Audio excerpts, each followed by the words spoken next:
The senator from Ohio. I come to the floor this evening to talk about the Democrats' latest reconciliation proposal. This is the tax and spend legislation you've probably heard about. It's called the Inflation Reduction Act, but don't be fooled by the name. It doesn't actually decrease the inflationary pressure we all feel at the gas pump, at the grocery store, clothes shopping. It actually makes it worse. Sadly, we've been down this road before.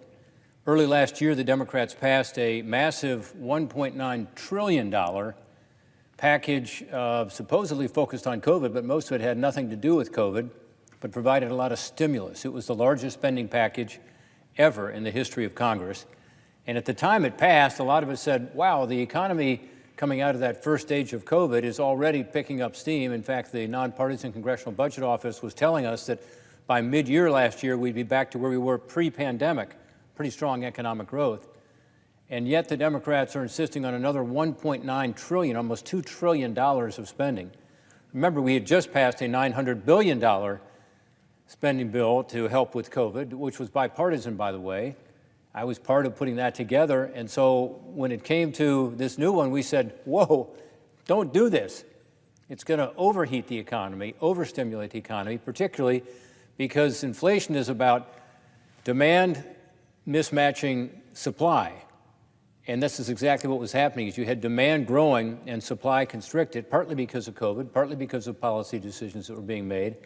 So we warned that this much stimulus in the economy was going to lead to inflation. And very sadly, we were right. By the way, it wasn't just Republicans who said that. Some prominent Democrat officials said that, including some who had been senior economic advisors in the Obama administration, in the Clinton administration, including Larry Summers, who was quite prescient when he said, gosh, we shouldn't do this because this is going to heat up the economy and cause a lot of inflation. Democrats didn't pay any attention to those concerns then.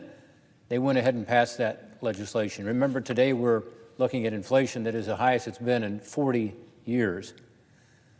And here we are today about to do some of the same exact things, more spending, more taxes.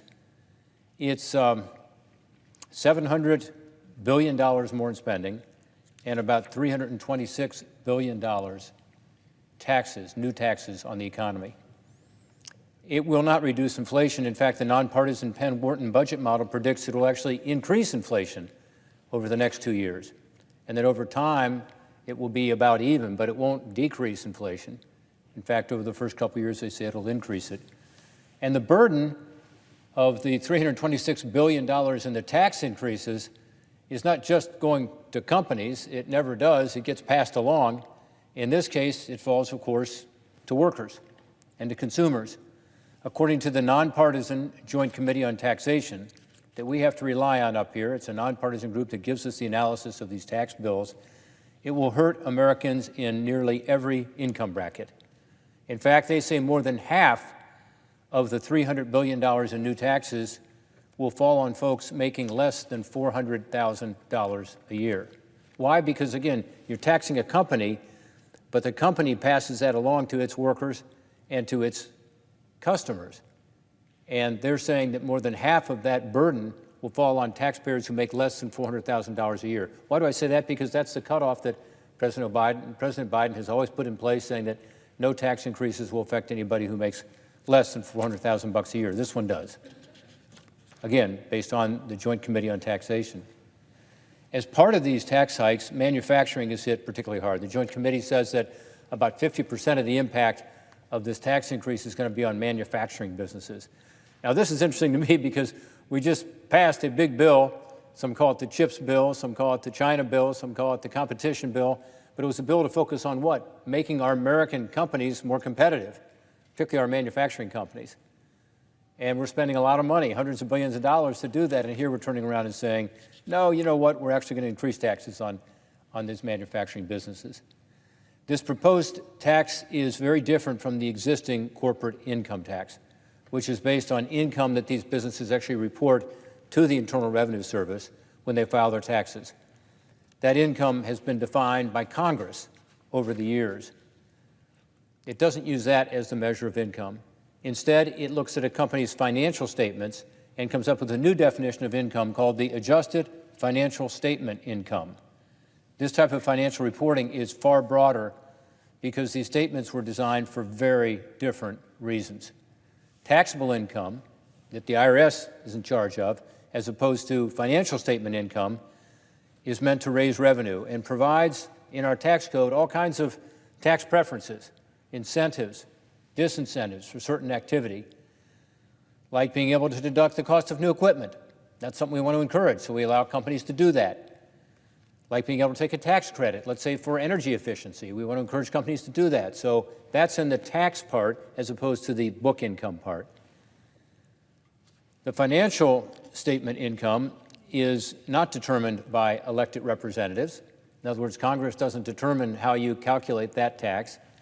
The financial statement income is actually determined by something called the Financial Accounting Standards Board, which is a private nonprofit recognized by the U.S. Securities and Exchange Commission as the accounting standard setter for public companies. Now, that works fine for determining accounting standards, but this change effectively puts these people in control of what the corporate tax base is, even though they're not elected representatives. They're not even working for the government. They're a nonprofit. Because corporate income taxes and this book minimum tax are calculated using these very different types of information, the 15% minimum tax, which is a book tax minimum tax, can actually end up being larger for companies than the 21% income tax, again, because it calculates it differently. It's an example of Congress avoiding its responsibilities, frankly. If we think that we should charge companies more taxation, let's look at the tax code and let's get rid of some of these tax preferences if people think they don't work. Let's change the tax code. Let's not come up with another way to calculate what the tax ought to be, determined again by accounting standards that are done by this nonprofit group called the Financial Accounting Standards Board. Instead of examining the tax code we created and the deductions and credits that exist, it simply hands the reins over to this board. Most accountants and tax experts recognize this is really a dangerous path. This is why when it was proposed last year, 264 accounting academics wrote to Congress to warn us not to do it. They warned of the dangers of politicizing this accounting board, how that would lower the quality of financial accounting. They warned that this would change company decision-making to make companies less efficient, because companies are now going to manage toward the financial statement, not toward the income tax. They also warned that it would add needless and significant complexity to the tax code. Well, of course, you've got to calculate now income on two bases, very, very different measurement and factors considered. To their credit, actually, the American Institute of Certified Public Accountants, who actually stand to benefit from complexity, separately also wrote us just recently a letter saying, please don't do this. This is the CPA organization in the whole country. Again, people who would benefit from complexity, but they're saying this is just bad policy. Why would you determine a company's taxation based on the book income? That's not what that's for. We should listen to these warnings, and we should also learn from history. We tried this type of tax in the form of the 1986 tax reform. We actually tried this as a country. And you know what? It lasted 2 or 3 years, and then it was repealed. Why? Because it didn't work. The exact warnings that we just talked about ended up being true. The Assistant Secretary of Treasury for Tax Policy told the House Ways and Means Committee when it was repealed that the book tax they had then was, quote, having a detrimental effect on the quality of financial reporting, end quote. The complexity was complained about, the fact that this was not fair, it was not an appropriate way to measure a company's income. Now, more than 30 years later, Democrats seem to have forgotten history and are about to repeat the same mistake. The line you'll likely hear from some of my colleagues to this side of the aisle is that this tax is just designed to make big companies pay their fair share of taxes because it only applies to companies who have more than $1 billion in net income. Well, that's fine, but guess who pays this tax? It's not corporations who bear the brunt of it. In reality, taxes on corporate income, such as this new book minimum tax, falls on workers and it falls on consumers. And there are lots of workers and consumers who are connected with these companies. Last year, there were over 200 companies listed on the Fortune 500 as having $1 billion in profit or more. And by the way, they employed more than 18 million Americans. You're talking about 18 million people out there who are going to be affected by this. And these big companies also have a lot of consumers, well beyond those 18 million. So it is the millions of people who are employees and who are customers of these businesses who bear the brunt of these tax increases as it is passed down to them in the form of lower wages, lower benefits, and higher prices for goods and services. Exactly the wrong thing in this inflationary spiral we're living in now, where everything costs more. Why would we want to add additional costs by saying we're going to tax these companies that are going to pass it along to their workers and to the consumers with higher prices? It doesn't matter whether you're taxing income or income on financial statements. Corporate income tax falls on these workers. Don't take my word for it. Again, the Joint Committee on Taxation just last year said that they expect about 25% of corporate taxes to fall on workers. This means lower wages, again, as this recession looms and as inflation hits the highest level since 1981, 40 years plus. By the way, we just went through our second quarter of negative economic growth. Traditionally, that means a recession. That's how we define one. The administration refuses to call it a recession. I would just tell you, for people who live in my home state of Ohio, particularly people on fixed income, lower middle income workers, they're feeling it. For them, it's a recession. In addition to the Joint Committee saying that corporate taxes fall on workers, the Congressional Budget Office, again, nonpartisan group up here in Congress, have said that employees and workers bear more like 70% of the burden of corporate income taxes. There's a long list of analyses in between. In 2017, the Organization for Economic Cooperation and Development, or OECD, reviewed many of the available economic studies around the world that have been done and found that the best studies fall within this range of about 30 to 70%. Let me say that again. Overwhelmingly, economic studies support the idea that workers bear between 30 and 70% of the corporate tax hikes. So going after workers' wages is one heck of a strategy to bring down inflation. People are already hurting because wages are here, inflation is here, so wages haven't kept up with inflation. This will make it worse. Germany, by the way, did an analysis of corporate taxes recently and found that the burden fell hardest on low-skilled, young, and female employees, not the highest earners. The most important of these tax law changes is limiting what's called bonus depreciation. That is something that you would get as a company if you're in the regular income tax system, but not under this new book tax calculation. What is bonus depreciation? Well, it allows companies to deduct the costs of investments of new equipment in the year they are made. Under the book tax, they spread that deduction over the lifetime of the investment. In both cases, they are deducting the cost of it, but whether they can do it immediately under bonus depreciation, whether they have to do it over the course of many years, matters a lot for investment decisions. Being able to deduct the cost of these investments immediately provides a big incentive for people to invest, and that's what's happened. This is not a loophole. I've heard this word. It's a loophole. We're just closing loopholes. This is not a loophole. This is a deliberate tax policy that we have put in place to help encourage companies to invest more in equipment and plant, and therefore help the workers, therefore make America more competitive, and actually, over time, increase the tax revenue that comes in to our coffers. It's really important to encourage investment and economic growth, but particularly important for manufacturers. That's why the Joint Committee on Taxation found that half of the burden of this new tax will fall on manufacturers, because bonus depreciation is so important to them. This isn't unique to us. Every single developed country in the world offers a policy like bonus depreciation. Why? Because it works. And because if they don't, and other countries do, they can't compete. The United Kingdom's is far more generous than ours, as an example, for the purchase of equipment. Across the assets that use this sort of what's called cost recovery, we're actually well below the average in the OECD, which is the group of about 40 highly developed countries like ours. We rank 21st now out of 38 for these types of incentives.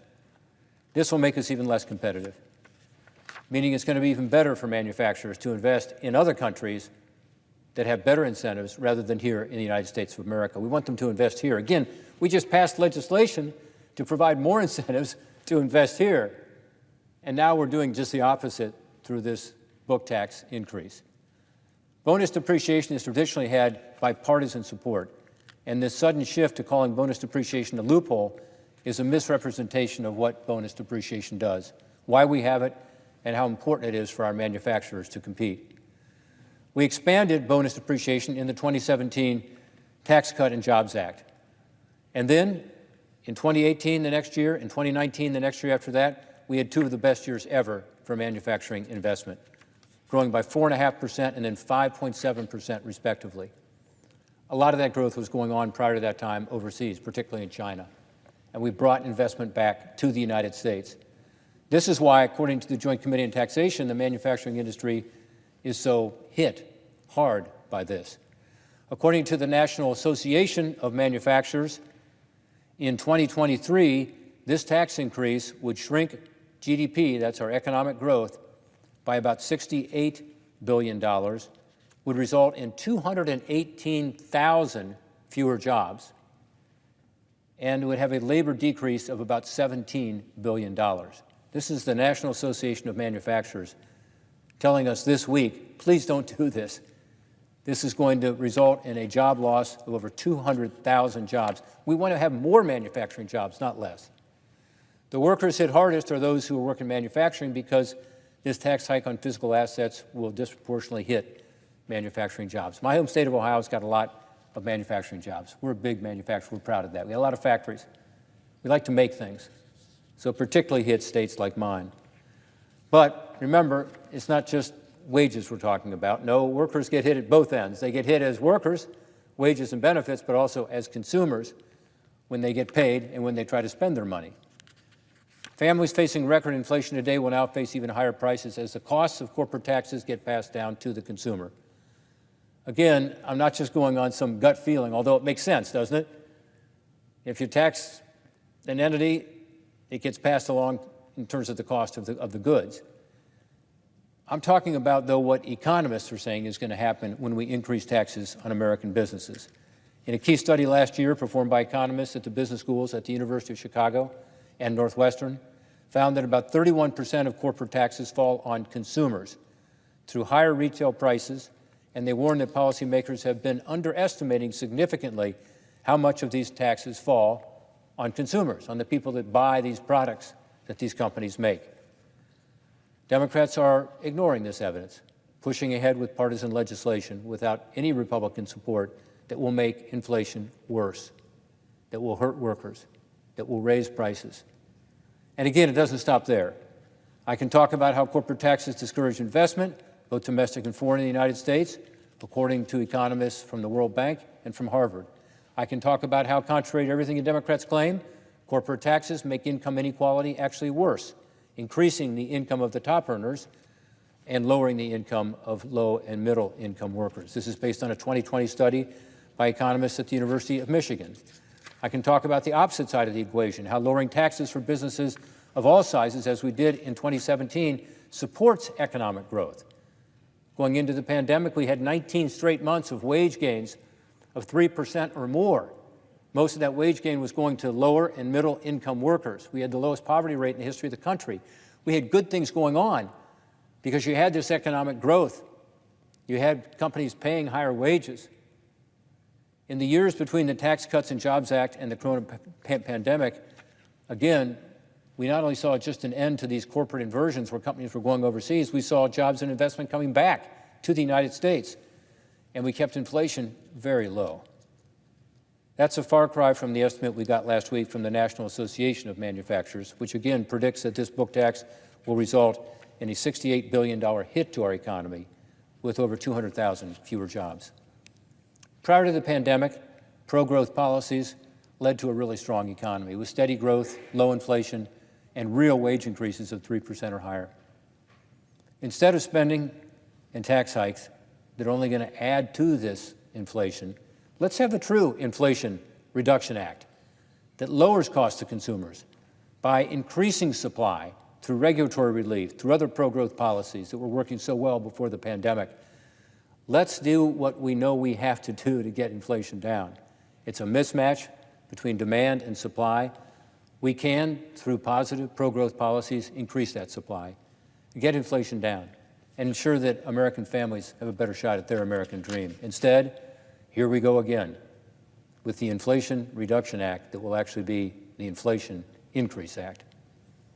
Thank you, Madam President.